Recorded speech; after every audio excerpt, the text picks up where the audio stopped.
परीक्षा नहीं हुई, लेकिन आज नहीं तो कल होगी। ये कोरोना महामारी आज नहीं तो कल जरूर खत्म होगी। स्कूल कॉलेज कभी नहीं खुलेंगे, ऐसा नहीं होगा। अभ्यास करते रहोगे तो कोई पछतावा नहीं होगा।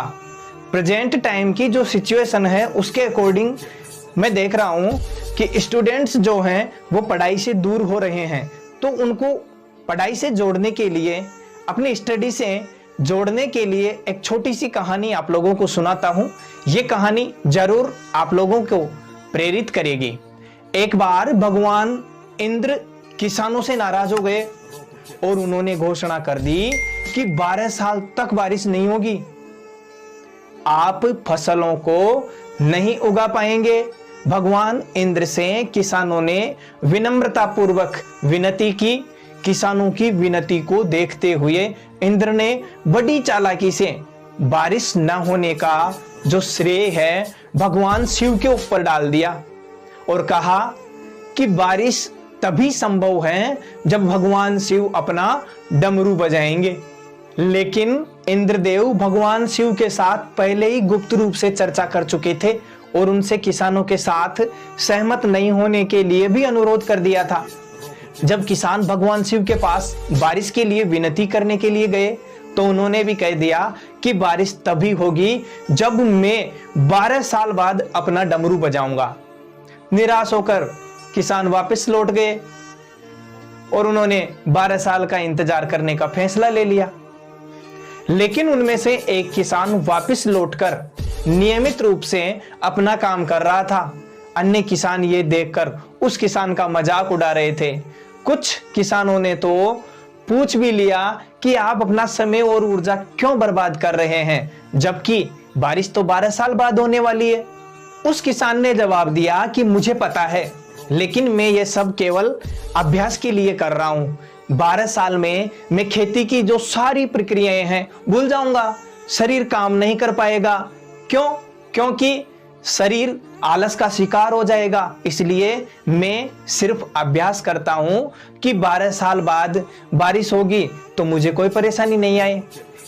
इस किसान की बात जब पार्वती जी ने सुनी तो उन्होंने चिंतित होकर शिव जी से कहा, आप भी 12 साल बाद डमरू बजाना भूल गए? तो यह सुनकर भगवान शिव भी चिंतित हो गए और इसलिए उन्होंने कहा कि डमरू बजाना भूल तो नहीं गया, इसकी जांच तो मैं कर लेता हूं। उन्होंने इसकी जांच करने की सोची और भगवान शिव अपना डमरू बजाने की कोशिश करने लगे। जैसे ही डमरू से आवाज आई वैसे ही बारिश होने लग गई और जो किसान नियमित रूप से अपना काम कर रहा था उस किसान का जो खेत है फसलों से हरा भरा हो गया।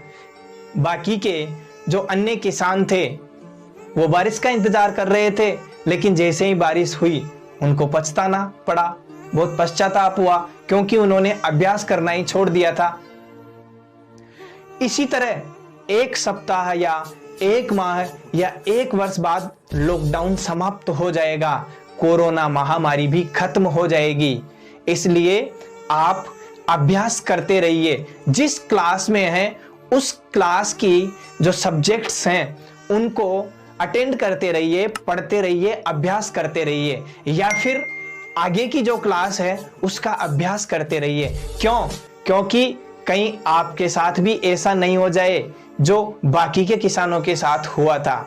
जैसे जैसे आप पढ़ाई से दूर हो रहे हो, अभ्यास नहीं कर रहे हो, तो आपकी जो काम करने की प्रवृत्ति है, पढ़ने की जो इच्छा है वो मर जाएगी और आप फिर जैसे ही लॉकडाउन ओपन होता है, खुलता है, स्कूल कॉलेजेस खुलेंगे तो पढ़ने के लिए आपको बहुत समस्या सहन करनी पड़ेगी। इसलिए अभ्यास करते रहिए, आपके लिए अच्छा होगा।